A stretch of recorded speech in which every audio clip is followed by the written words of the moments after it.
All right, we have landed in Peru. I tried to do this earlier, but I absolutely failed and I fell through the ceiling that I'll show you guys in a minute. I'm also buzzing a little bit too hard. We got a few bedrooms over there, a few bedrooms over here. We got the 2 elevators because Luke's decided that we needed 2 elevators in our place. We have the first balcony. I don't know where Luke is. Luke is laying down, probably being Mr. Simpic, if I had to guess. What's up? I was saying Luke's probably being Mr. Simpic. I was on Instagram. Posting DHV. Exactly. Well. You ready? Yeah. Are you? You're naked. I am ready. So the real thing is that I was thinking about is why do people want to make money?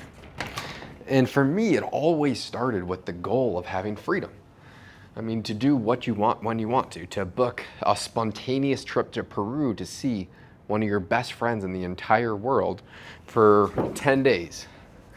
And then just do awesome things. I mean, we're staying in this 4-story penthouse in Peru. I mean, we spent as much money as we could on dinner tonight. And in Peru, it's so cheap. It was only like $500-600 or something like that. But I fell through the ceiling earlier. They're gonna charge me an arm and a leg for that. I was doing some parkour shit. I was gonna get to the top of our mega suite. Anyway, so going back to kind of making online money and having the freedom to do whatever you want to, it is really the first and only reason why you want to start to make money. Now I'm almost trapped in this cycle of wanting to make more and more and more money, where if I was living in Peru, I feasibly could not spend the amount of money that I'm making right now. We got the most expensive apartment that we could find for these 10 days. And we ate more at the most expensive restaurant as we humanly could find. And if I lived the pinnacle, we could have 3 maids here every single day. A chef, it wouldn't matter, still go to the most expensive restaurants, and I couldn't spend as much money as I'm making here, which is a crazy feeling, where in Scottsdale, where I live, I mean, I could spend 1,000,000 times more than what I'm making. So location actually matters a lot in terms of quality of life, because the real goal is quality of life. When we live in South America for the summertime, we have people who do all our grocery shopping, cooking, cleaning, I mean, color coordinating our closets, making sure like packing our suitcases when we're leaving to go travel. The quality of life that you get if you were making, I mean, hundreds of millions of, or if you were worth hundreds of millions of dollars in the US, where in South America, you can do that for a fraction of the cost. Or in Asia, you can do that for the fraction of a cost. So what do you want? Do you want quality of life, getting the goods and services at the peak potential? Or do you just want to make money? I mean, if you're making $20,000 in New York, you're not living as nearly as good of a life as if you're making $5,000 in Peru, for example. You would actually have a much higher standard of living if you made $5,000 per month and lived in Peru than probably if you made $20,000 per month and lived in New York. Or it might be equivalent. And so it's what do you want out of life? I mean, I want to continue to grow a business and continue to crush it and being able to provide and support for all the people that I love and that are around me. But it doesn't mean that's necessarily the only answer. I've been really reflecting recently, and I genuinely think most people would be way more happy in the situation that I was in about a year ago, where I was making $15,000, $20,000, $25,000 per month of just profit. I didn't really have any overhead, didn't really have any material expenses. And I just lived and did exactly what I wanted to all day, every single day. I would go play pickleball like 4 hours every single day. I'd still go to really nice restaurants whenever I wanted to. At the time, Ken, one of my clients, he had given me a 1957 Porsche Speedster. So I was driving around as if I was making multi-million dollars per year. And I didn't actually have to work that much. At the beginning, I had basically 3 full-time jobs. I had 3 clients and I was doing all the fulfillment for. And I actually continuously made more and more money per client because I have much more of a revenue share model. But anyway, that doesn't really matter. At the time, I was making a spectacular money. I built a system out to where I was only had to work like 5 hours per day and the rest of my day was free.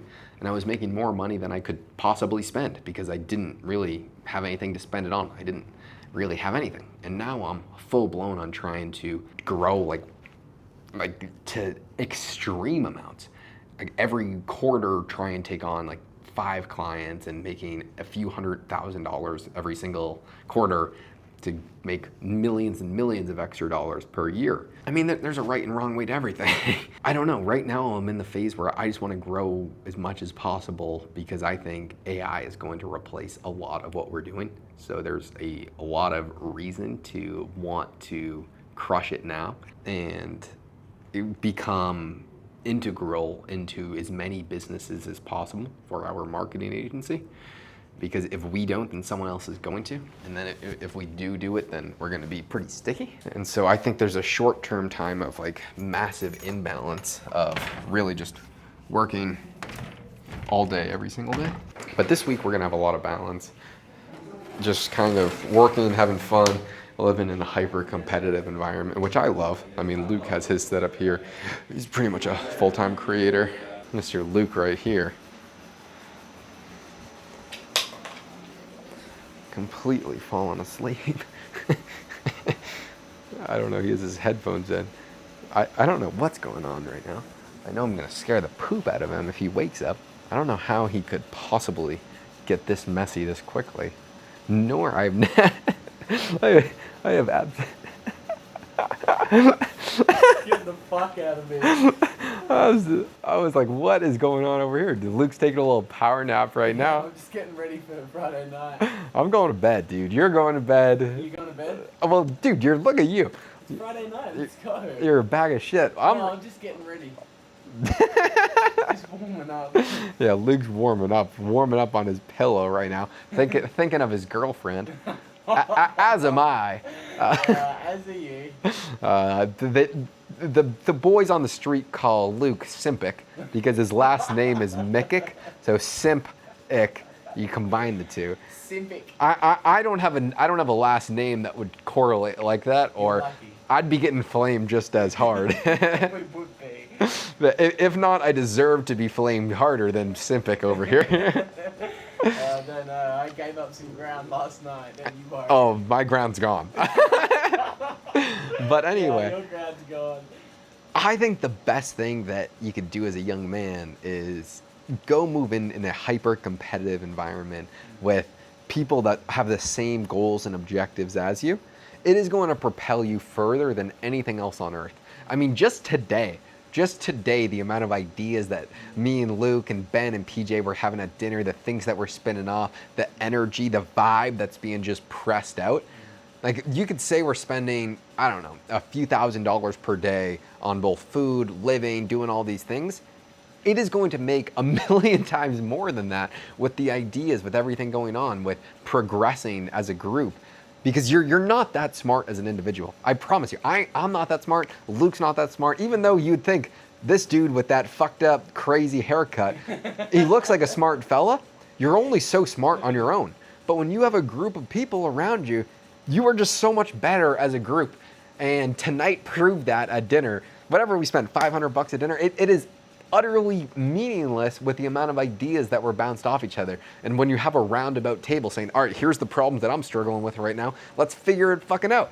Yo, to that, I've got a great point. Last time we were living together, when was that? Was that in Colombia 6 weeks ago?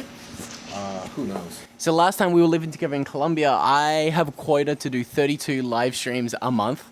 And Josh was telling me about what he's doing with one of his other clients, and they're doing long form live streams. So instead of me having to do a live stream every single day, Josh said, hey, why don't you just do one hour or 1 hour and a half long live stream, and then you chop that into 4 individual 10 to 15 to 20 minute clips. And then all of a sudden, instead of having to do 5 live streams on 5 individual days, you can just sit down on one day and do the same 5 pieces of content. So that's what I've been doing more recently. And obviously, instead of having to do a live stream every single day of the week, now I just do 2 live streams per week on a Saturday and a Sunday. And my live streams for the entire week are done, finished. So how much time has that saved you? An exponential amount of time, which is why it's worth spending an exponential amount of money networking with like-minded people who are hustling and thinking about each other's problems and trying to problem solve for each other. Yeah, one of, I think, the highest leverage things that people can do is join a mastermind in whatever niche they're in.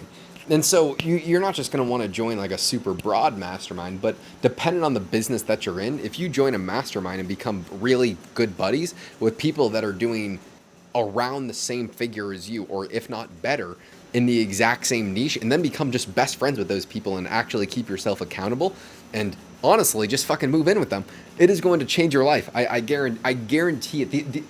Me and Luke in January, we were making videos talking about how much money we were making. I think I may have like 1.5x'd my amount of money since that I'm making since January. And what, I don't even know what month it is, March or something like that. I mean, that is astounding, the amount of exponential returns. And I don't know about Luke, but he's on the precipice of making like another like 2x jump in income. That shit just doesn't fucking happen when you're only correlated to what you can do alone. Yeah, I mean, when we first started living together 18 months ago, we were both making over 90% less money. That's right, we're making more than 10 times. Way more than 10 times. Well, maybe I'm making 10 times. You're making way more than 10 times the amount of money we were making the first time we lived together in the dinkiest, shittiest Airbnb, which is actually a great segue to show the guys the Airbnb we're living in at the moment. My bedroom, if you look past the part where me not wearing pants, has a jacuzzi in the hot tub here. So I don't know if we can throw any comparison photos. This place is... Well, actually, our first place in Colombia was awesome. Yeah, well, that was true. That was true. We got lucky. In El Salvador, we were living in a shithole that you couldn't even imagine. Yeah, El Salvador was a shithole. This place is certainly an improvement on El Salvador. What, a little 3 to 4 story? Penthouse. We have 2 elevators in a penthouse. No, these are 2 just on the upper floor. We got another 2 on the bottom floor. And I think we have 1 more on the 3rd story. Yeah, yeah. Show them the pool. We got the pool outside. I'm gonna be broke after this month paying for the roof that I fucked up. Yeah, actually, have you got shelter? I did. I want to see it. I want to see the damage you've done. But when I tell you the amount of Luke, first off, put some damn pants on. No, this is casual. Dude's glutes are just fucking ruining this video. Luke, this is going to be your first reaction to seeing the damage I put down on this frickin'. Where is it? Holy shit. Bro, what? How did you even manage that? Holy shit. There's a hole in the roof, bro. Dude, they're going to frickin' rob me blind for that one. Yeah, holy shit. They're going to say, okay, the entire roof needs to be replaced, which it already did. Yeah. And just take all my money. Oh my lord. So anyway, this is about to die. Is there anything salvageable you can at least do here? Maybe if we have some duct tape. But this is a problem for a different day. Not while we're finishing up dinner. There's some crazy creatures here. You know what would be this is the good thing about having Ben? What? We can just put Ben on this mission for an hour to call 2 local plasterers. Oh. Come over and just do a dodgy. Could we do that? Absolutely, we could do that, and it would save you a fortune. Yeah, because they're gonna charge me like 10 grand for a new roof. Massive gringo tax. So yeah. Can we do that? Absolutely, we can do that. Okay. We can make that Ben's #1 job tomorrow. Okay. All right. So, I mean, thank you guys for watching. This is just gonna be a completely random video. There's really no reason to watch. I'm going to do my best to try and think through and provide some sort of value in these videos, but most of the time there's not going to be. We're just doing our best here.